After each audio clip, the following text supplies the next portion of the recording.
Mga katrops, welcome back ulit sa aking channel, Sports PH. At ngayon nga ay pag-uusapan natin ang balitang pagsali ng isang NBA coach sa ating Gilas, Pilipinas. Pag-uusapan na rin nga natin dito sa ating panibagong video ang naibalitang posibleng pagkuha ng Los Angeles Lakers kay Cameron Payne.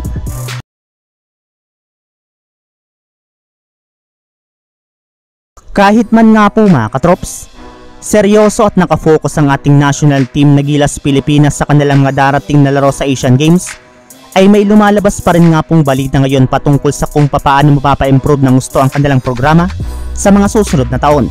At isa na nga po dyan ay yung ideya na pagkuha ng bagong head coach na tututok talaga ng gusto sa Gilas Pilipinas.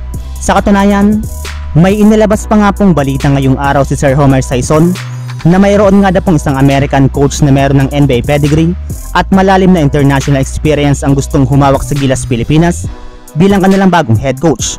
Subalit as of now nga po mga katrops, ay hindi para naman nga po ibinubulgar o pinapangalanan kung sino nga ba itong NBA coach na gustong sumali sa ating national team. Gayong mas gusto nga po nitong mag-focus ang Gilas sa Asian Games at ayaw nga po niya itong sirain. Pero sa kabila nga po ng mga iyan ay masasabi pa rin nga na po natin na ito na nga na pong isa sa mga most profile at merong best credential na prospect na posible maging head coach ng Gilas Pilipinas. Samantala, punta naman tayo sa ating sunod na pag-uusapan sa naibalitang posibleng pagkuha ng Los Angeles Lakers kay Cameron Payne.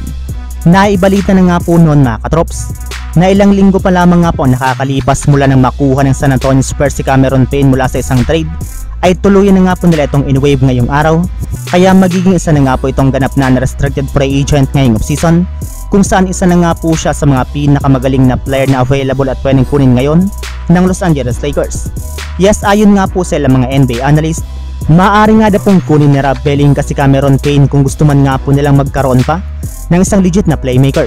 Alam naman nga po ninyo na meron pa nga pong isang natitirang pwesto ang lineup ngayon ng Los Angeles Lakers sa pagkakaroon lamang nga po nila ng 14 players na merong regular contract at 3 player naman na merong two-way contract. Kaya pwede pa nga po nila itong gamitin upang makuha nila si Cameron Payne bago pa man sumapit ang kanilang media day at ang kanilang hinihintay na training camp na gaganapin sa unang linggo ng Oktubre. So yun lang mga katrops, ang handog kong story ngayong araw. Sana nag-enjoy kayo, please like and subscribe my YouTube channel, Sports React PH, para sa iba pang story at update patungkol sa NBA.